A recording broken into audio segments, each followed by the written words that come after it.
तेनालीरामन की ईमानदारी का पुरस्कार। तेनालीराम से चिढ़ने वाले कुछ ब्राह्मण एक दिन राजगुरु के पास पहुंचे, क्योंकि वे सभी अच्छी तरह जानते थे कि राजगुरु तेनालीराम का पक्का विरोधी है और तेनाली से बदला लेने में वो उनकी मदद जरूर करेंगे।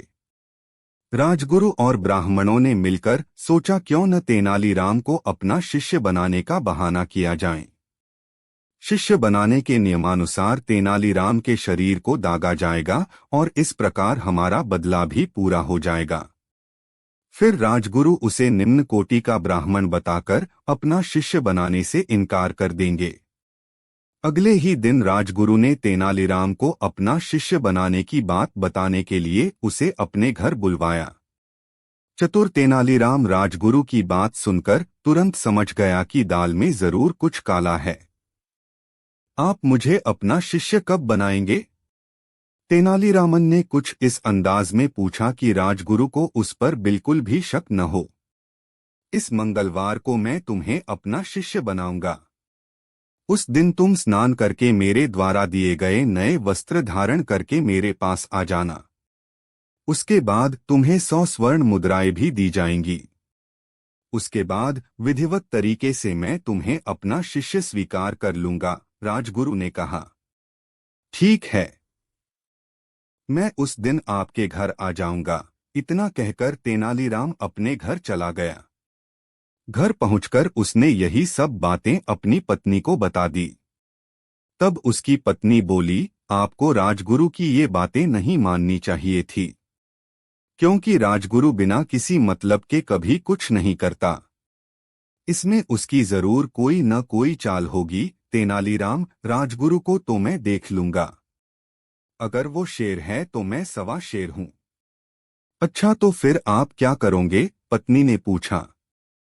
तब तेनालीराम बोला, कुछ दिन पहले कुछ ब्राह्मण राजगुरु के यहाँ सभा करने गए थे, जिनमें से सोमदत्त नाम के ब्राह्मण को मैं अच्छी तरह जानता हूं। उसकी आर्थिक स्थिति ठीक नहीं है।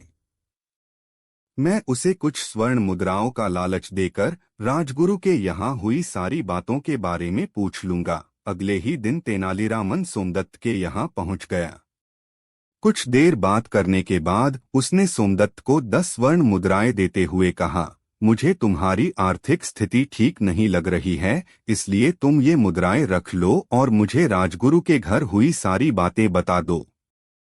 सोमदत्त घबराते हुए बोल, मुझे नहीं पता। तब तेनालीराम ने जोर देते हुए कहा, क्यों नहीं बता सकते? आखिर तुम भी तो उस सभा में उपस्थित थे। मैं किसी को कानों कान खबर तक नहीं होने दूंगा कि तुमने मुझे कुछ बताया है। तेनालीराम ने भरोसा दिलाया। तब जाकर सोमदत्त ने स्वर्ण मुद्राएं लेते हुए तेनालीराम को सभा में हुई सारी बातों से अवगत करा दिया। समय बीता और मंगलवार का दिन आ गया। तेनालीराम सुबह जल्दी उठकर स्नान करके राजगुरु के घर की ओर चल दिया। राजगुरु के घर पहुंचने पर उसने राजगुरु द्वारा दिए गए सुंदर वस्त्र धारण कर लिए। इसके बाद राजगुरु ने उसे 100 स्वर्ण मुद्राएं देकर बैठने के लिए कहा। क्योंकि नियम के अनुसार अब तेनालीराम को शंख और लौह चक्र से दागा जाना था, इसलिए उन्हें आग में तपाया जा रहा था। जैसे ही वे पूरी तरह तप गए, तभी तेनालीराम 50 स्वर्ण मुद्राएं राजगुरु की ओर फेंकते हुए बोला, आधी ही बहुत है, आधी आप वापस रख लीजिए। इतना कहकर तेनाली वहां से भाग गया। अब राजगुरु और ब्राह्मण भी तपे हुए शंख और लौह चक्र लेकर तेनालीरामन के पीछे पीछे दौड़ने लगे। यह नजारा देखने के लिए रास्ते में काफी भीड़ इकट्ठी हो चुकी थी। तेनालीराम भागते भागते महाराज के पास पहुंच गया और बोला, महाराज, न्याय करें। दरअसल मुझे राजगुरु का शिष्य बनाया जा रहा था कि मुझे अचानक याद आया कि मैं उनका शिष्य नहीं बन सकता, क्योंकि मैं तो निम्न कोटि का ब्राह्मण हूं।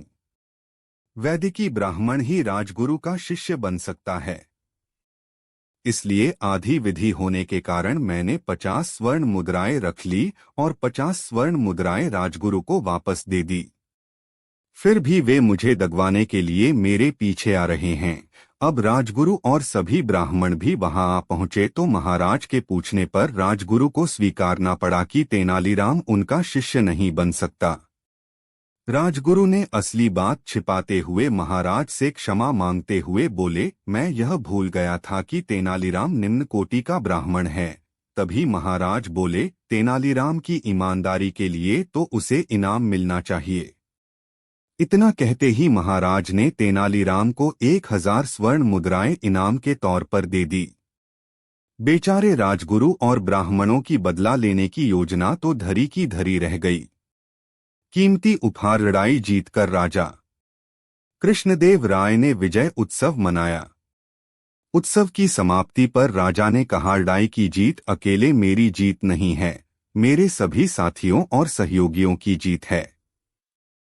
मैं चाहता हूं कि मेरे मंत्रिमंडल के सभी सदस्य इस अवसर पर पुरस्कार प्राप्त करें। आप सभी लोग अपनी अपनी पसंद का पुरस्कार लें, परंतु एक शर्त है कि सभी को अलग अलग पुरस्कार लेने होंगे। एक ही चीज दो आदमी नहीं ले सकेंगे। यह घोषणा करने के बाद राजा ने उस मंडप का पर्दा खिंचवा दिया जिस मंडप में सारे पुरस्कार सजाकर रखे गए थे। फिर क्या था?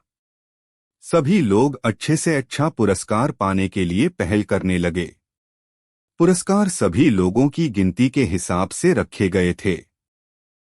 थोड़ी देर की धक्का मुक्की और छीनाझपटी के बाद सबको एक एक पुरस्कार मिल गया।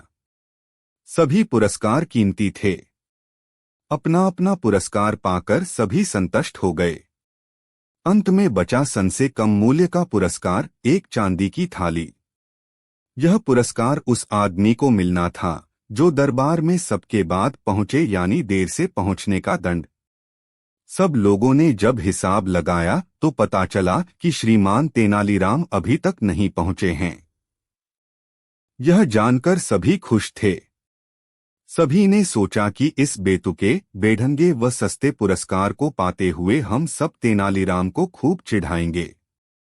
बड़ा मजा आएगा। तभी श्रीमान तेनालीराम आ गए।